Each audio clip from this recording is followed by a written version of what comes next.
So the freedom of expression is really important in any society because it functions as one of the core aspects of being human.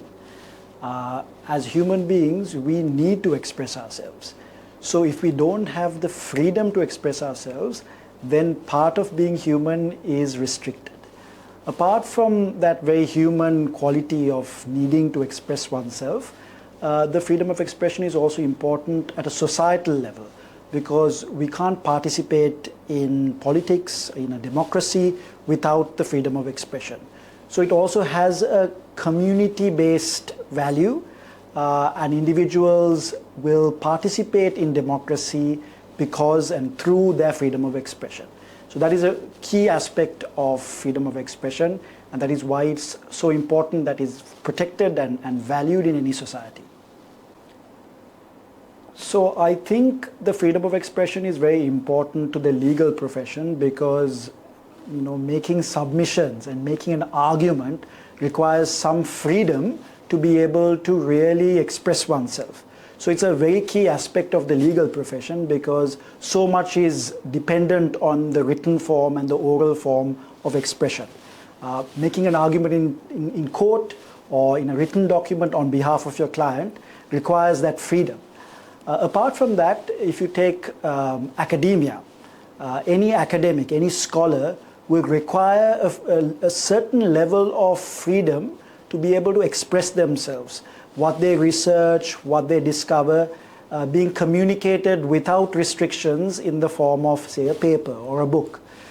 So freedom of expression is also key to academic freedom. Apart from that, the general human rights field, you would think that freedom of expression is a core value. I don't think it's possible to really experience other rights and really have those rights protected without the foundational right, which is the freedom of expression, also protected.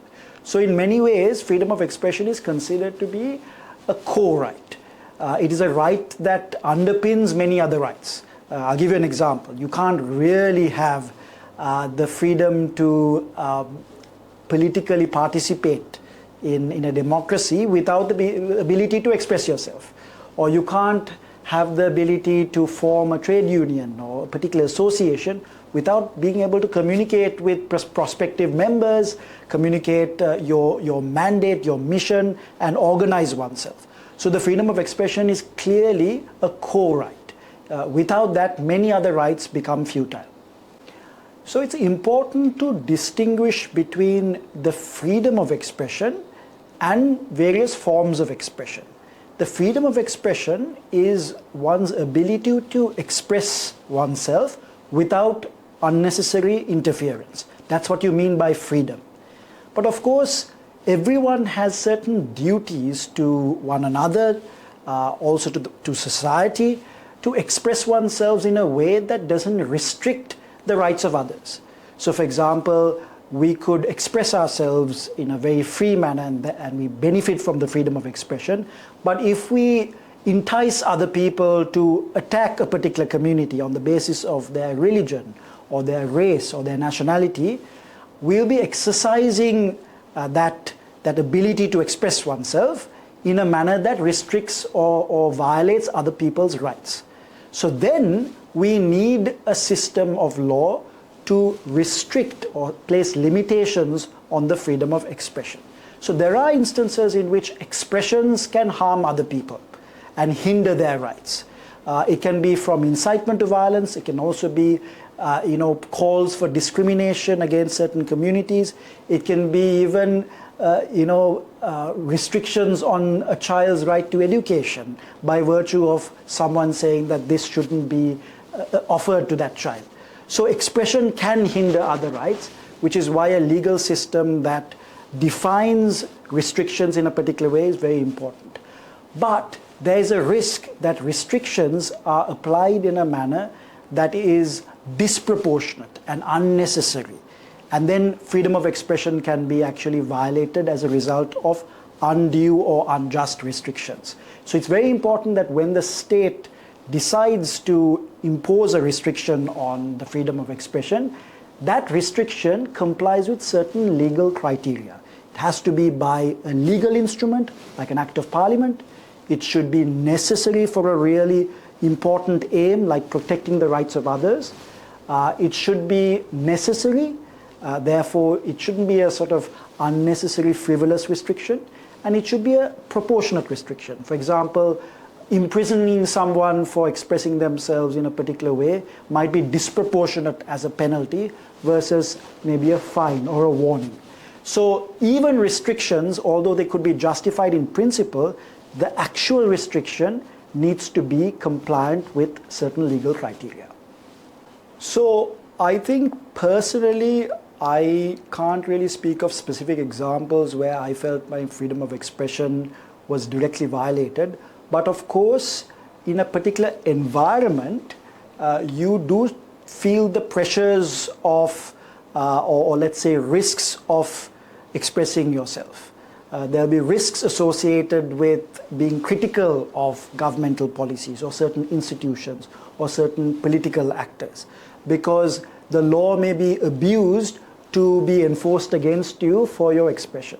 So sometimes you self-censor as a result of this overall environment. And that's often how one navigates through the difficulties of a system that does not always respect freedom of expression.